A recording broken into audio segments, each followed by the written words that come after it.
अमरीकी सदर Donald Trump का ईरान की फ़ज़ाई हदूद पर मुकम्मल कंट्रोल हासिल करने का दावा। कहा, ईरान के पास अच्छे फ़ज़ाई ट्रैकर्स और दीगर दिफाई साजो सामान मौजूद था, लेकिन ईरान का साजो सामान अमरीका के सामान का मुकाबला नहीं कर सकता। ट्रंप ने कहा कि उन्हें मालूम है कि ईरान के सुप्रीम लीडर कहाँ छुपे हुए हैं। फ़िलहाल ईरानी सुप्रीम लीडर को मारने नहीं जा रहे। ट्रंप ने ईरान को मुखातिब करते हुए लिखा, अनकंडीशनल सरेंडर।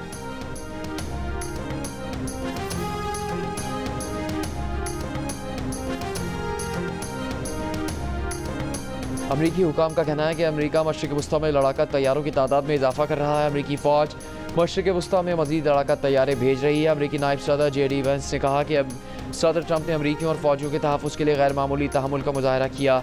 ईरान की जौहरी अफजूदगी ख़त्म करवाने के लिए ट्रंप मज़ीद इक़दामात कर सकते हैं।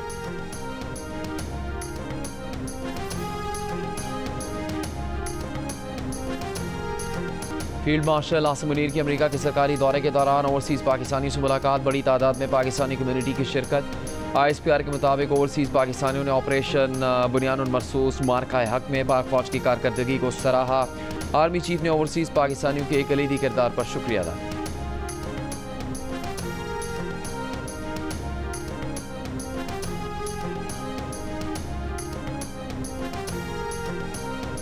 DG ISPR lieutenant general Ahmed Sharif ने कहा है कि कोई शक नहीं कि कश्मीर पाकिस्तान की शाहरग है।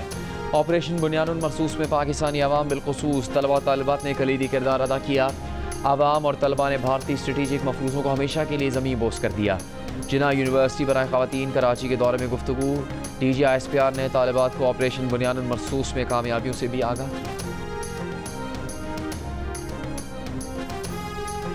स्टार्ट हुए अटैक्स तो हमारा क्योंकि तेहरान के मिड में है बिल्कुल हॉस्टल, तो हमारी जो विंडोज थी उसके ऊपर आसमान के ऊपर से ड्रोन्स जा रहे थे और काफी बहुत ज्यादा प्रॉब्लमेटिक सिचुएशन थी। और क्योंकि घर से हम लोग दूर थे, हम लोग काफी डर गए थे वहाँ पे। शौक है हमारे लिए, छोड़ने को दिल भी नहीं कर रहा है क्योंकि एक सिलसिला चल रहा होता है आपकी तालीम का। जब हमारी यूनिवर्सिटी के पास हुआ उसी वक्त हम लोग जो है वो डॉर्मेट्री छोड़ के बाहर निकले तो हमें पता चला कि हमारी बॉयज लोगों की हॉस्टल पे ही अटैक। ज़ायदान सेफ था, इतना इशू नहीं था उधर, लेकिन फिर भी पाकिस्तानी गवर्नमेंट को था कि हमारे स्टूडेंट्स हैं उधर, तो इस वजह से उन्होंने हमें फिर पाकिस्तान बुला लिया। उधर हालात खराब थे, ड्रोन और मिसाइल आ रहे थे, इस वजह से उन्होंने एम्बेसी ने हमें उधर से निकाला है। बहुत सेफली आ गए। बहुत सारी मुश्किलात थी, जान है तो जहान है, बस ये सोच के हम आ गए। ईरान में फंसे पाकिस्तानियों का इनखला जारी। असिस्टेंट कमिश्नर नईम कासिम शाहवानी के मुताबिक 12 तालिबात समेत मजीद 40 तालिबा को तफ्तान बॉर्डर पहुँचा दिया गया। ईरान के मुख्तलिफ शहरों से आज मजीद पाकिस्तानियों को तफ्तान बॉर्डर पहुँचाया जाएगा। गुज़श्ता रोज़ 251 मुसाफिरों को तफ्तान पहुँचाया गया था। पाकिस्तान पहुँचने वाले मुसाफिरों को अपने अपने शहरों में भेजने के इंतजाम किए जा रहे हैं। पाकिस्तान से ईरान जाने वाले पाकिस्तानियों की इमिग्रेशन बंद है।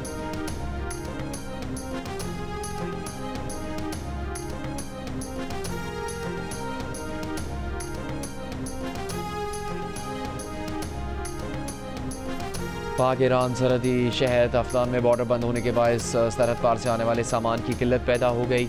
ज़रूरी सामान की अदम दस्तियाबी के बायस बेशतर दुकानें बंद। ईरान इसराइल जंग के बायस बलूचिस्तान के शुमाली बालाई अजला में पेट्रोल का बहरान शिद्दत इख्तियार कर गया। ईरानी पेट्रोल की गैर कानूनी तरसील न होने से चमन शहर के 90% पेट्रोल पंप बंद हो गए। चंद खुले पंपों पर पेट्रोल महंगे दामों फरोख्त। कोयटा में तीसरे रोज़ भी पेट्रोल की किल्लत बरकरार। मुख्तलिफ पंपों पर पेट्रोल डलवाने वालों का रश, गाड़ी और मोटरसाइकिलों की कतारें। DC कोयटा की हिदायत के बावजूद शहरियों को पेट्रोल हासिल करने में मुश्किलात का सामना।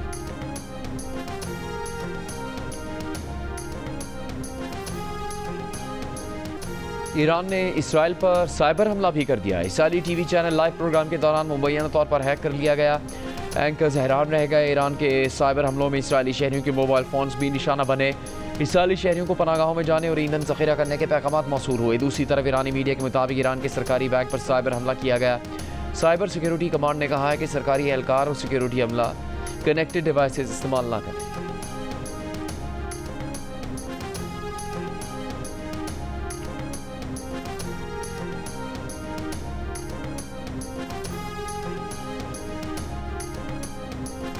बरतानिया के साबिक रुकने पार्लियामेंट जॉर्ज गैलोवे ने दावा किया है कि कल ईरानी TV पर इसराइली हमले का हदफ ईरानी प्रोफेसर मोहम्मद मरंदी थे। गैलोवे के मुताबिक प्रोफेसर मरंदी इस TV चैनल के स्टूडियो में पेस मॉर्गन के साथ तयशुदा इंटरव्यू के लिए मौजूद थे। इससे पहले ईरानी हुकाम मारूफ तज्जियाकार और प्रोफेसर मोहम्मद मरंदी को अपना ख्याल रखने की हिदायत कर चुके। उन्हें कहा गया है कि वो मोबाइल फ़ोन साथ न रखें। मोहम्मद बरंदी अपनी क़यामगाह छोड़ चुके हैं। गुज़श्ता रोज़ ईरान के सरकारी टीवी चैनल पर हमले में ज़ख्मी 3 ख़वातीन वर्कर्स शहीद हुए।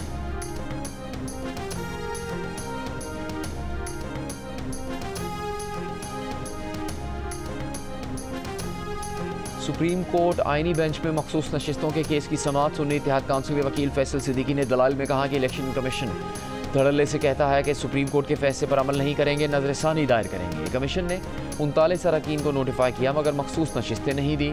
इलेक्शन कमीशन के TG लॉ ने कहा कि 39 की हद तक मखसूस नशिस्तें नहीं दे सकते, इसका बाकायदा फार्मूला होता है। फैसल सिद्दीकी ने कहा कि मखसूस नशिस्तें ना देना PTI के साथ नाइंसाफ़ी है। मजीद समाअत कल तक मुलतवी कर दी गई।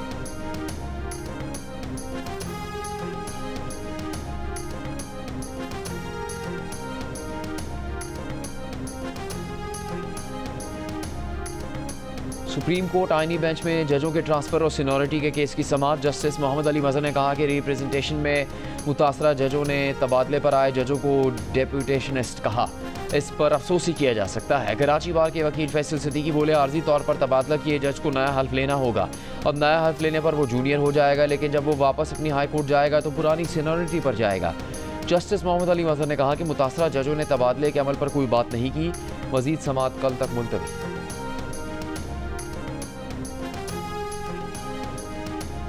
इस्लामाबाद हाई कोर्ट के जस्टिस बाबर सत्तार ने फुल कोर्ट इजलास के बगैर रूल्स में तब्दीली को गैर आइनी करार दे दिया। कायम मकाम चीफ जस्टिस सरफराज डोगर के नाम खत में जस्टिस बाबर सत्तार ने कहा कि आइन के तहत रूल्स बनाने का इख्तियार जिस अथॉरिटी के पास है वो इस्लामाबाद हाई कोर्ट है और आइन के मुताबिक ही हाई कोर्ट चीफ जस्टिस और जजेस पर मुश्तमिल होती है। रूल्स बनाने का इख्तियार हाई कोर्ट के अलावा किसी और अथॉरिटी को नहीं दिया जा सकता। गलती को फौरी दुरुस्त करने की ज़रूरत है।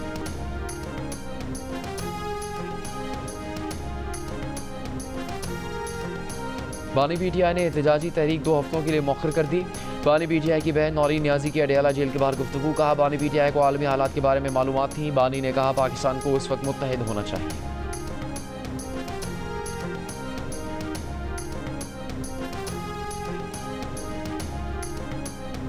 बलूचिस्तान के लिए 1028 अरब रुपए का बजट पेश कर दिया गया। सरकारी मुलाजमीन की बुनियादी तनख्वाहों पर 10% एडहॉक रिलीफ, पेंशन में 7% इजाफे की तजवीज़ दी गई। सूबाई वज़ीर ख़जाना मीर शुएब नौशरवानी ने बजट पेश किया। ऐवान को बताया कि सूबे की तारीख में पहली बार 1 खरब रुपए से ज़्यादा का बजट तजवीज़ किया जा रहा है। वफाकी तरक्याती प्रोजेक्ट्स के लिए 66.5 अरब रुपए मुख्तस किए गए हैं। 8 शहरों में सेफ सिटी के लिए 18 अरब रुपए, अमन अमान के लिए गैर तरक्याती मद में 83 अरब 70 करोड़ रुपए मुख्तस किए गए हैं। महकमा सेहत के लिए 16 अरब 40 करोड़ का तरक्याती बजट मुख्तस, स्कूल एजुकेशन के लिए 19.8 अरब और महकमा कॉलेजेस के लिए 5 अरब रुपए के तरक्याती बजट मुख्तस किए गए।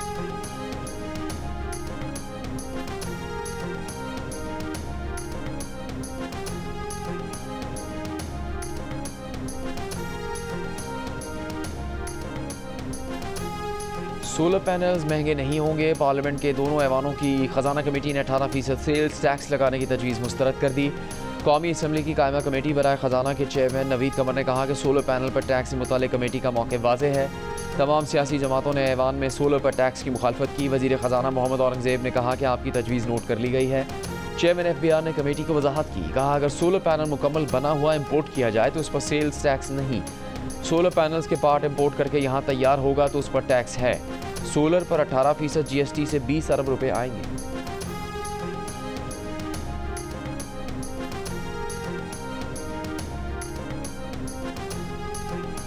पंजाब में तरक्याती कामों से मुतालिक एक मिसाल कायम की गई। तालीम और सेहत के शोबों के लिए खतीर हुकूम मुख्तस की हैं। लैपटॉप स्कीम का दोबारा इजरा किया गया। सीनियर वजीर मरियम औरंगज़ेब की वजीर ख़जाना पंजाब मुश्तबा शुजाउर रहमान के साथ पोस्ट बजट प्रेस कॉन्फ्रेंस। कहा, अब टेंडरिंग पर जा रहे हैं। हुकूमत का मकसद लीकेजेस और करप्शन पर काबू पाना है।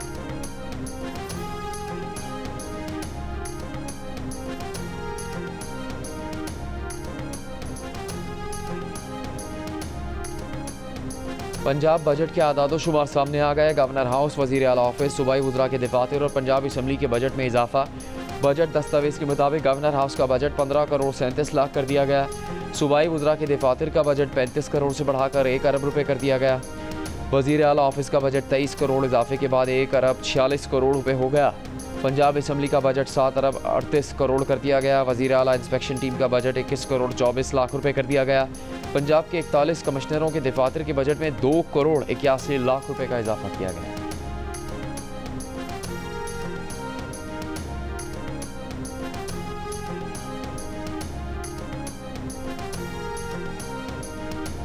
वज़ीर आला पंजाब मरीम नवाज़ का पंजाब की तारीख का सबसे बड़ा डेवलपमेंट प्रोग्राम पेश करने का दावा। एक बयान में कहा कि 1800 देहात को मॉडल विलेज बनाएंगे। लाहौर डेवलपमेंट प्रोग्राम के साथ पंजाब डेवलपमेंट प्रोजेक्ट भी ला रहे हैं। ग्रीन ट्रैक्टर स्कीम से हज़ारों नहीं लाखों काश्तकार फ़ायदा उठाएंगे।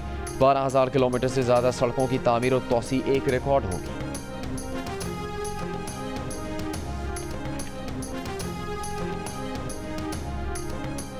भारत की पार्लियामेंट हमसे बड़ी है, उनका बजट सिर्फ 5.5 अरब रुपए है।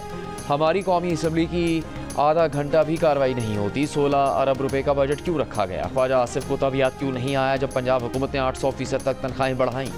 चेयरमैन PTI बैरिस्टर गौहर का ऐवान में इज़हार ख्याल। कहा इनकम टैक्स स्लैब में बहुत गलतियाँ हैं। 22 लाख रुपए सालाना आमदन तक कोई टैक्स नाफिज न किया जाए। सोचना होगा कि हम आवाम को क्या दे रहे हैं। सदर मुमलिकत आसिफ अली ज़रदारी से वज़ीर आज़म शहबाज शरीफ की मुलाकात। वज़ीर आज़म ने सदर को UAE के दौरे और वफाकी बजट के हवाले से आगाह किया। सदर ज़रदारी ने कहा बजट में तनख्वाहदार, पेंशनर्स, मजदूर और पसमानदा तबकात के मसाइल के हल के लिए मौसर इक़दामात की ज़रूरत है।